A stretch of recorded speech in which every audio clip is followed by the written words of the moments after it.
BDR হত্যাকাণ্ডের প্রাক্কালে কোন কোন অফিসারকে সীমান্ত রক্ষী বাহিনীতে বদলি করা হবে তখন তার প্রাথমিক লিস্ট তৈরি করছিল আজকের এই ব্রিগেডিয়ার সেলিম আজাদ।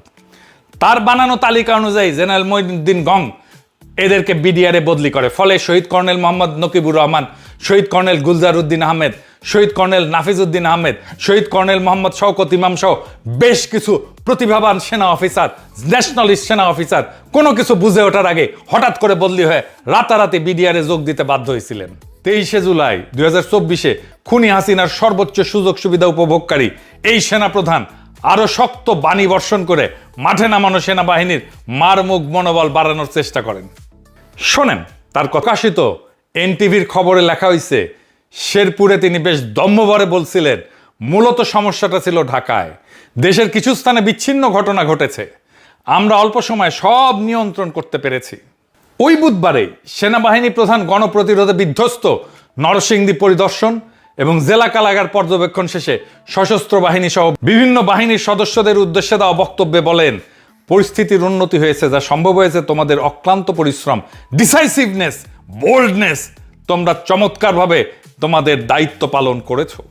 স্বাধীন এবং নিরপেক্ষ বিদেশি গণমাধ্যম এবং সামাজিক যোগাযোগ মাধ্যমে যখন ছবি এবং বিভিন্ন প্রমাণ দিয়ে সুনির্দিষ্ট অভিযোগ তুলতেছিল, তখন তদন্তের মুখোমুখি না হয়ে সেগুলোকে স্রেফ ভাবমূর্তি খুনের ষড়যন্ত্র বলে উড়ায় দেওয়ার একটা অপচেষ্টা তখন ক্ষমতাসীন খুনি চক্রের অসহায়ত্বকে উন্মোচিত করছিল। ফ্যাসিস্ট শেখ হাসিনা সরকার 19শে জুলাই 2024-এর রাতে দেশব্যাপী কারফিউ জারি এবং সেনাবাহিনী মোতায়েনের সিদ্ধান্ত ঘোষণা করে।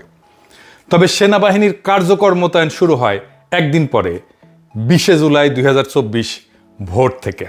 সেই ভয়াল রক্তসিক্ত এবং অশ্রুমাখার সময় থেকে অগাস্ট মাসের 5 তারিখ এবং তখন থেকে আজ পর্যন্ত বাংলাদেশ সেনাবাহিনীর প্রধান জেনারেল ওয়াকারুজ্জামানের দেয়া বক্তব্যের অডিও ভিডিওগুলো এবং তার ভূমিকা ধারাবাহিকভাবে সাজাইলে মুখোশধারী এক হিমশীতল ধূর্ত কালকেউটের দেখা মিলবে। 20শে জুলাই 2024-এর ভোরে সশস্ত্র বাহিনী মোতায়েনের 48 ঘন্টার মধ্যে ওয়াকারুজ্জামান রাজধানীর ঢাকার বিভিন্ন এলাকা পরিদর্শন করে।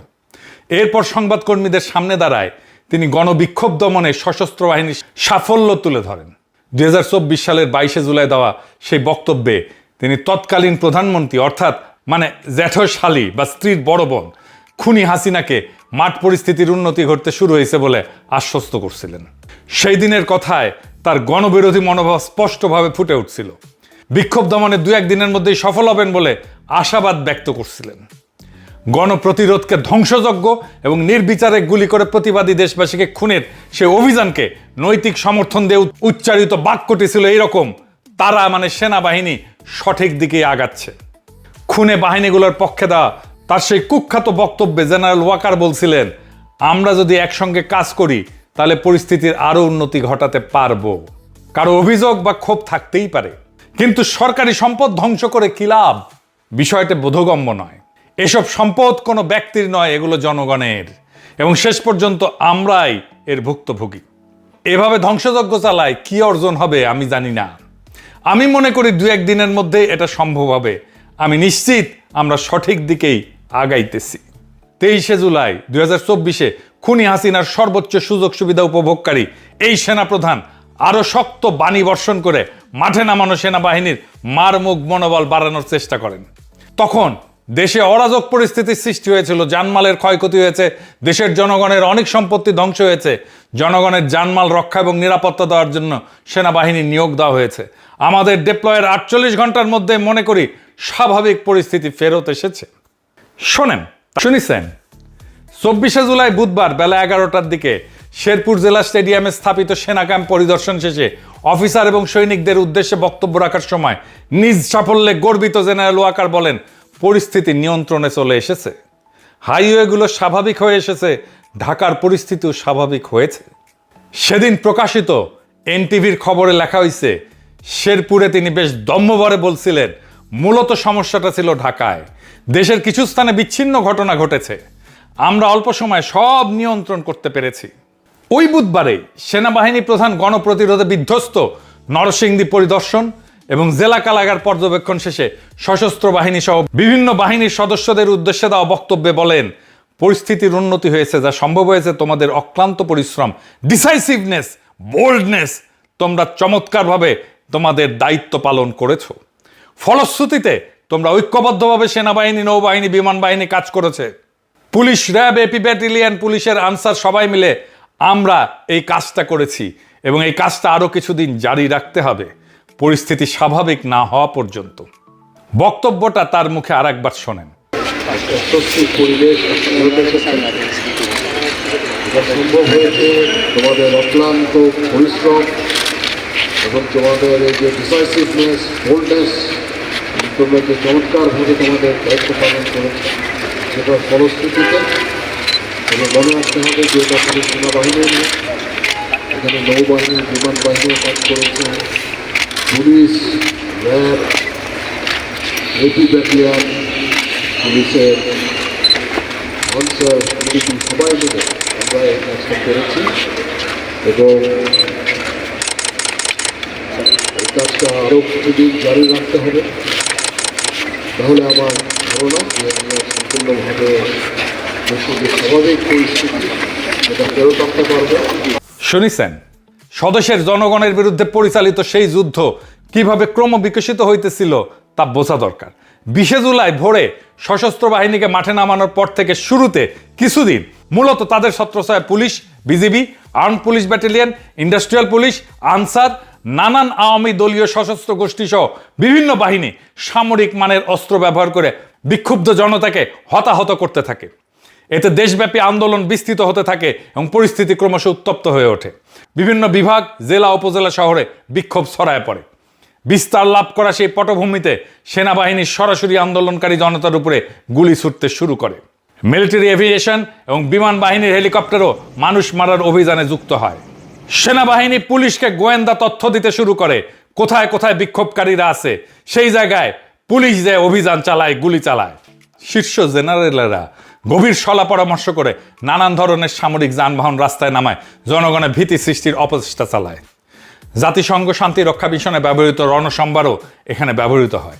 ফলে সশস্ত্র বাহিনীর বিরুদ্ধে দেশব্যাপী জনগণের ক্ষোভ, সমালোচনা এবং নিন্দার ঝড় ওঠার পরিপ্রেক্ষিতে তা মোকাবেলায় 28 জুলাই আইএসপিআর একটা বিবৃতি প্রকাশ করতে বাধ্য হয়। সেখানে তারা দাবি করে কিছু স্বার্থান্বেষী মহল কর্তৃক বিভিন্ন বিদেশি গণমাধ্যম এবং সোশ্যাল মিডিয়া সমূহে বাংলাদেশ সেনাবাহিনীর বিরুদ্ধে মিথ্যা এবং বিভ্রান্তিমূলক অপপ্রচার চালানো হইতেছে। এর মূল উদ্দেশ্য দেশ এবং বিদেশে সেনাবাহিনীর ভাবমূর্তি ক্ষুণ্ণ করে বলে অনুমিত। উল্লেখ্য, বাংলাদেশ সেনাবাহিনী দেশের সংবিধান সমুন্নত রেখে প্রচলিত আইনের আওতায় আইন শৃঙ্খলা নিয়ন্ত্রণ, দেশবাসীর জানমালের নিরাপত্তা এবং জনজীবনে স্বস্তি ফিরে আনতে অসামরিক প্রশাসনকে সহায়তার কার্যক্রম পরিচালনা করছে। আইএসপিআর এর বিবৃতি জনগণের নিরাপত্তা প্রদান এবং সংবিধান রক্ষার দোহাই দিয়া মূল দায়ভার এবং অনিয়মের অভিযোগগুলোকে স্বার্থান্বেষী মহলের অপপ্রচার হিসেবে চালায় দেওয়ার এই ধরনের ঢালাও চেষ্টা ফ্যাসিস্ট সরকারের মরিয়া হয়ে ওঠার চিহ্ন বহন করতেছিল।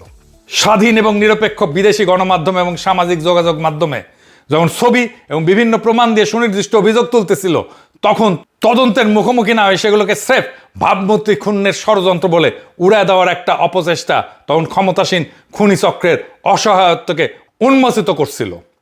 সংবিধানে সিভিল প্রশাসনের সহায়তার কথা বলা থাকলেও সেই ক্ষমতার অপব্যবহার বা কোনো ধরনের অপকর্মকে গোপন রাখতে জাতীয় নিরাপত্তা এবং অপপ্রচারের দোহাই ব্যবহার করে সশস্ত্র বাহিনীর সে বিবৃতির মাধ্যমে তখন দেশের সাধারণ জনগণের বিরুদ্ধে যুদ্ধ ঘোষণা করে দেয় এই ওয়াকার। এমনই ছিল তখন দুর্ভাগা বাংলাদেশের রাষ্ট্রের শীর্ষ ফৌজি কর্মকর্তাদের দেশবিরোধী মনোভাব এবং আচরণ। 28 জুলাই প্রকাশিত এই বক্তব্যটি পাঠ করলে একটা বিষয় পরিষ্কার বোঝা যায়। অন্তত সেদিন পর্যন্ত সেনাপ্রধান ওয়াকার বিশ্বাস করতেন খুনি হাসিনার পক্ষ অবলম্বন করার অর্থই হইল দেশের সংবিধান সমুন্নত রাখা।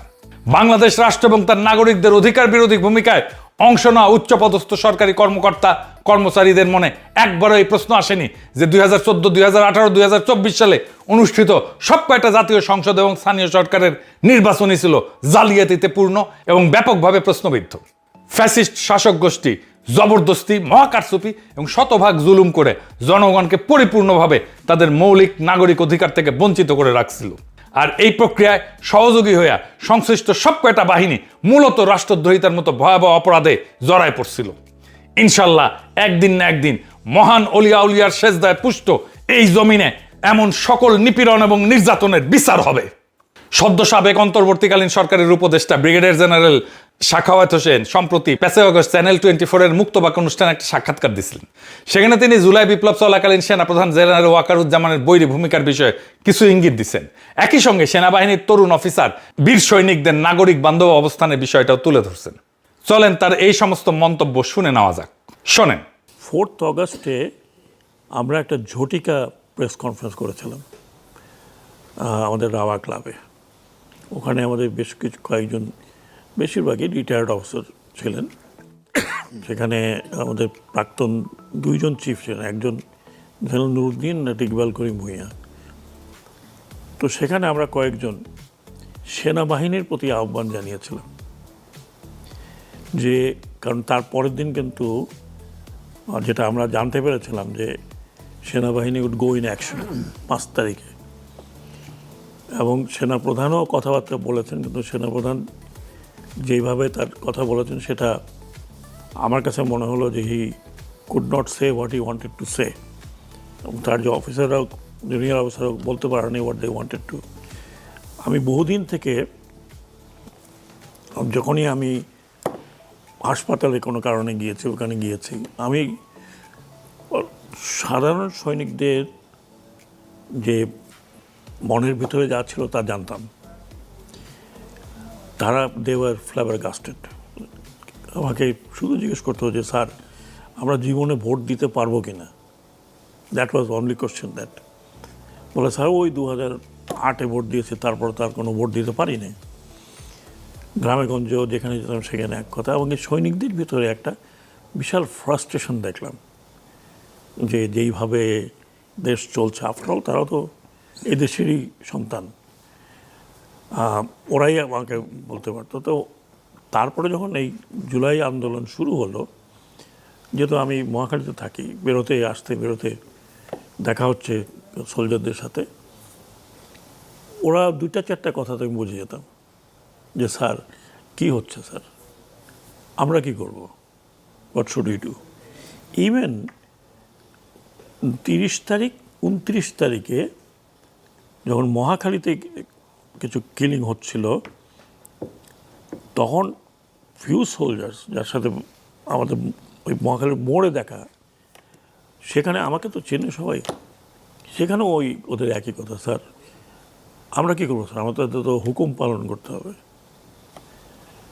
তো এইগুলো আমরা অবজার্ভ করেছি এবং দেখলাম। আমার কাছে যেটা মনে হয়েছিল, আমার কাছে না, আমরা যে কজন ছিলাম, যে সেনাবাহিনীকে যদি নামানো হয়, এবং তাদেরকে কিছু কিছু জায়গায় করেছে, কিন্তু যদি ঢালাওভাবে আপনি আর্মিকে বলেন যে now you take over, police যা করেছে ইউ ডু ইট, আমি টোটালি মানে এক ধরনের স্যাঙ্গুইন ছিলাম যে আর্মিতে রিভোল্ট হয়ে যাবে, এবং সেনাবাহিনীতে যদি রিভোল্ট হতো তাহলে it would have gone.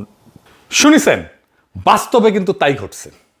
Junior officer এবং দেশপ্রেমিক ধর্মপ্রাণ বীর সৈনিকদের শান্তিপূর্ণ বিদ্রোহের চাপে খুনি হাসিনা এবং ইন্ডিয়ার বাছাইকৃত তাদের পছন্দনীয় এবং অনুগত জেনারেলরা 36শে জুলাই পশ্চাৎপসরণ করতে বাধ্য হয়েছিল।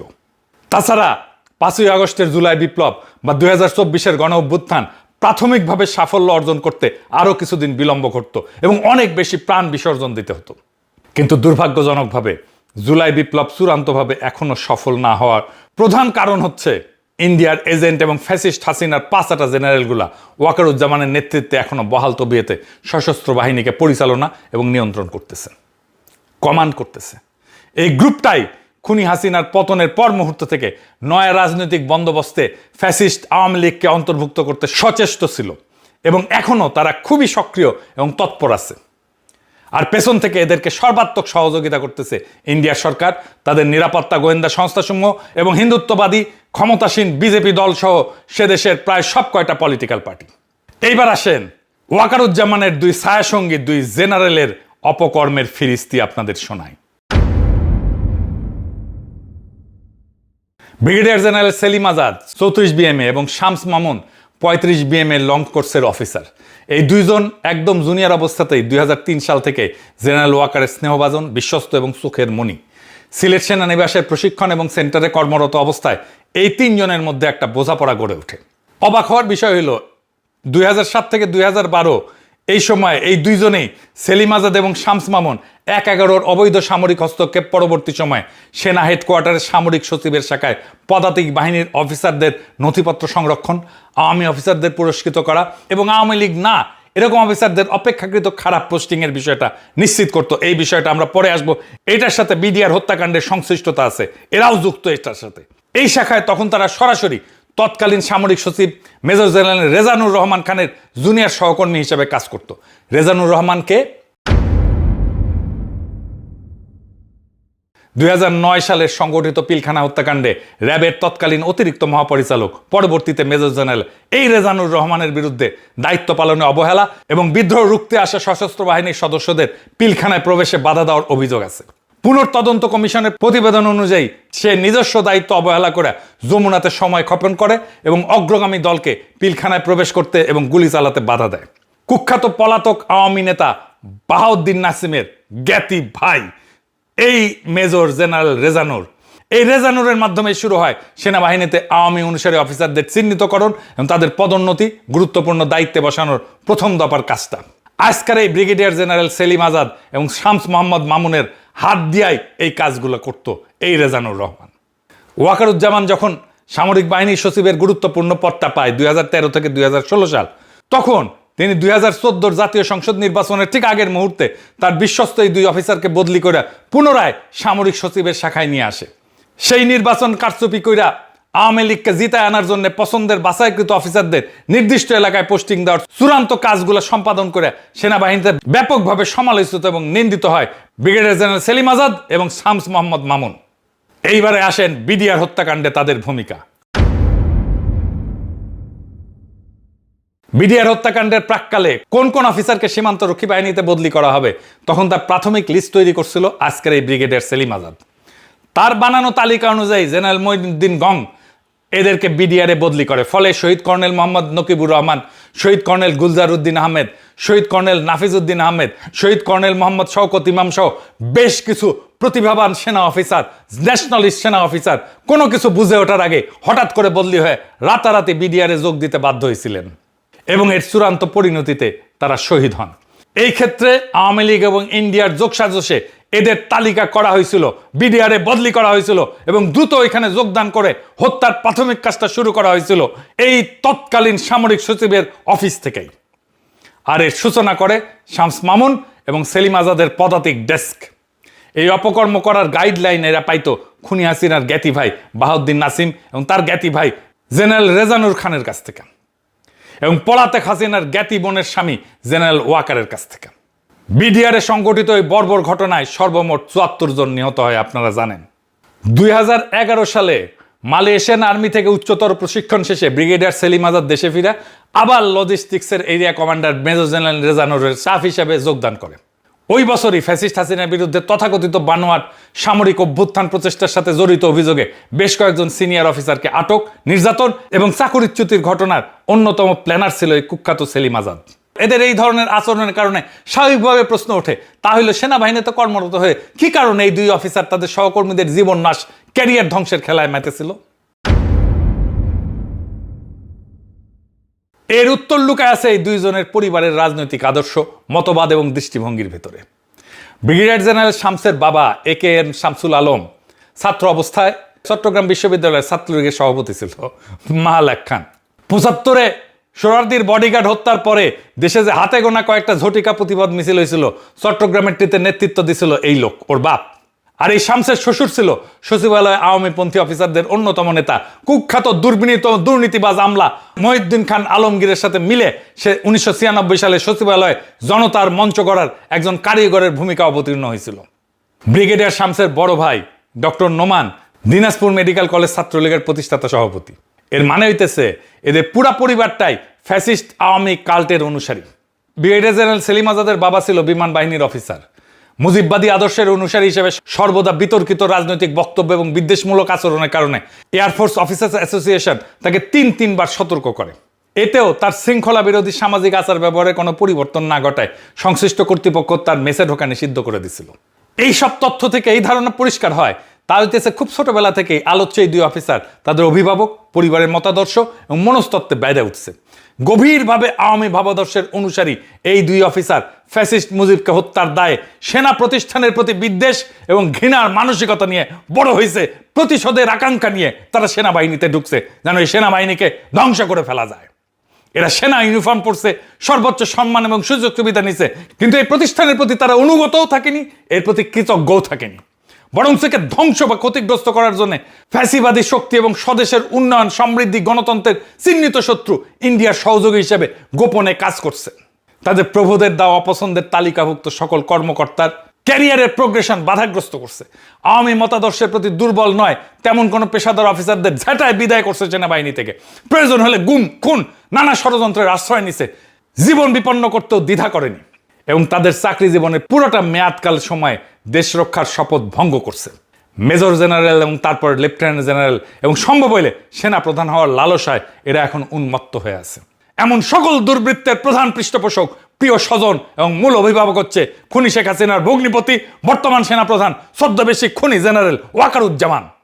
জুলাই বিপ্লবের সময় সেলিম আজাদ ব্রিগেডিয়ার পদে মিলিটারি গোয়েন্দা পরিদপ্তরের ডাইরেক্টর ডিএমআই হিসেবে গণ অভ্যুত্থান দমনে খুবই গুরুত্বপূর্ণ ভূমিকা অবতীর্ণ হয়েছিল। আর শামস মামুন ছিল আর্মি সিকিউরিটি ইউনিটের প্রধান। পুরা দেশের গোয়েন্দা তথ্য, গণ আন্দোলনের গতি প্রগতি, ছাত্রনেতা নেত্রীদের অবস্থান, তাদের গতিবিধি পর্যবেক্ষণ, কোথায় জমায়েত হইতেছে, কোথায় সংগঠিত হইতেছে ছাত্ররা, কোথায় বিক্ষোভকারীরা সংগঠিত হইতেছে, এই গোয়েন্দা তথ্য তারাই দিত পুলিশকে। বিভিন্ন বাহিনীর মধ্যে সমন্বয় এবং কোথায় কোথায় কোন সশস্ত্র বাহিনীর ইউনিট দিয়ে বিপ্লবাত্মক পরিস্থিতি দমন করা যায়, সেনা সদরে বসে এর মাস্টার প্ল্যানার ছিল এই দুই আওয়ামী ব্রিগেডিয়ার। তাদের দেয়া তথ্য এবং উপাত্তের উপরে ভিত্তি করে হেলিকপ্টার, সশস্ত্র বাহিনীর আর্মার্ড ভেহিকেল এবং তাদের মেশিন গান এবং স্নাইপার রাইফেল থেকে গুলি চালানো হয়েছে। ফ্যাসিস্ট বাহিনীর মুখোমুখি দাঁড়ায় প্রাণ বিসর্জন দিয়া এবং শরীরে গুলির আঘাত সয়া হাজার হাজার ছাত্র, কর্মজীবী মানুষ এবং সাধারণ জনতা গণপ্রতিরোধ গড়ে তুলছিল। রাজধানীর ঢাকার যাত্রাবাড়ি, উত্তরা, মিরপুর, মোহাম্মদপুর, রামপুরা, বাড্ডা সহ নানা এলাকায় এই প্রতিরোধের পথ ধরেই 24-এর গণ অভ্যুত্থান বিপ্লবের স্তরে উন্নীত হয়েছিল। বিদ্রোহে উত্তাল এই গুরুত্বপূর্ণ এলাকাগুলো পুনরুদ্ধারের অপচেষ্টায় তখন বহু মানুষকে খুন এবং আহত করা হয়।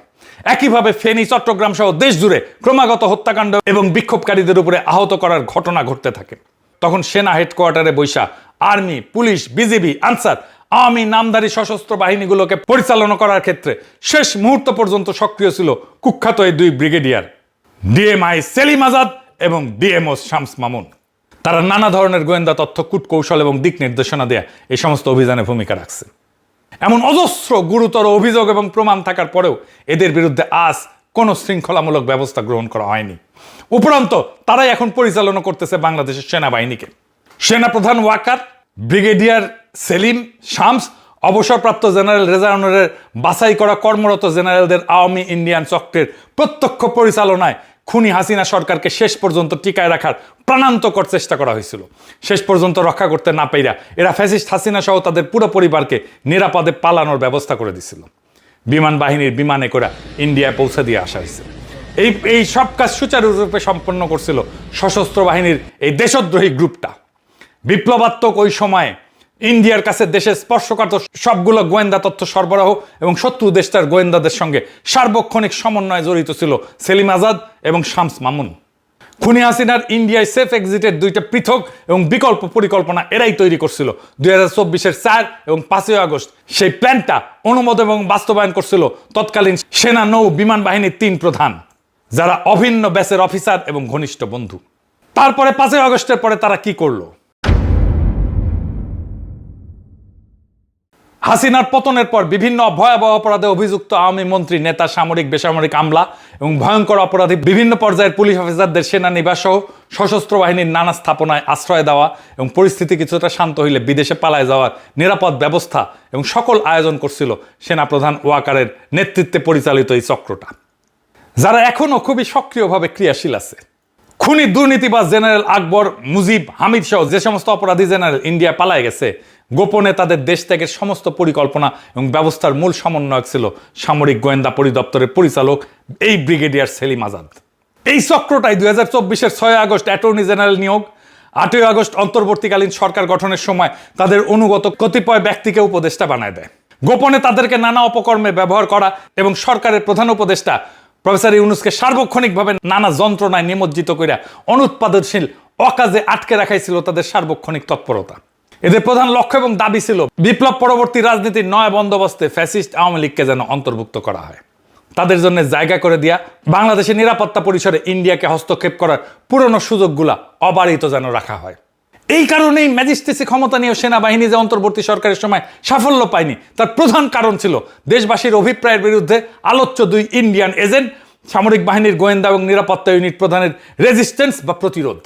তারা অপরাধীদের তথ্য প্রবাহ সংশ্লিষ্ট বাহিনীগুলোর কাছে প্রদান করতে বাধা দিত এবং খুনি আওয়ামী লীগ, ছাত্রলীগ, যুবলীগ সহ ফ্যাসিস্ট রাজনৈতিক অপরাধীদের কাছে তাদের বিরুদ্ধে পরিচালিত অপারেশনের খবর গোপন সূত্রের মাধ্যমে আগে ভাগেই পৌঁছায় দিত।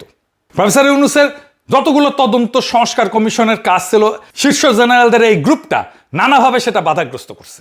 এর স্পষ্ট বিবরণ এবং সংশ্লিষ্ট অপরাধী ব্যক্তিদের খুঁজে পাওয়া যায় গুম কমিশনের রিপোর্টে।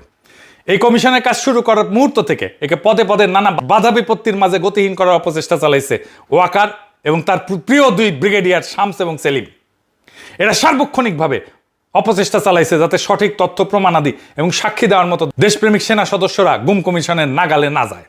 সংশ্লিষ্ট অফিসার, সৈনিকদের তালিকা, যানবাহনের লগ বই, মোতায়েনের ইতিহাস কিংবা কোনো নির্দিষ্ট স্থাপনার দায়িত্ব কার উপরে ছিল বা কে তার তত্ত্বাবধায়ক ছিল, এই ধরনের প্রমাণযোগ্য বিবরণ চায় যে অনুরোধগুলো করা হয়েছিল গুম কমিশন থেকে, তার জবাবে সেলিম আজাদ এবং শামস মামুন দীর্ঘ নীরবতা, বিলম্ব অথবা অস্পষ্ট উত্তর দিত। অতি সাধারণ তথ্য আদায় করতেও তাদের বহুবার লিখিত সরাসরি ফলো আপ করতে হতো। একটা এক্সাম্পল দিই, 2025 সালের শেষ দিকে সামরিক গোয়েন্দা পরিদপ্তর এবং সেনা নিরাপত্তা ইউনিট, এই 2 জন শামস এবং আজাদের তাদের দায়িত্বের সনদপত্র এইটা দিবে, এটা সম্মত হতে 2 মাসের নিরবিচ্ছিন্ন ফলো আপ এবং বারবার আলোচনার পর অনিচ্ছা সত্ত্বেও রাজি হয়েছে। গুম কমিশনের চূড়ান্ত রিপোর্টের এই 12.7 ধারায় 9 নম্বর অনুচ্ছেদে পরিষ্কারভাবে ব্রিগেডিয়ার জেনারেল সেলিম আজাদ এবং শামস মামুনকে কমিশনের সাথে অসহযোগিতা, তথ্য আড়াল এবং তথ্য প্রদানের গড়িমসির দায়ে অভিযুক্ত করা হয়েছে। এখানে লেখা হয়েছে বারবার এই মাপের বিচ্যুতি কি করে ঘটা সম্ভব, কমিশন সেটা বুঝতে চেষ্টা করেছে।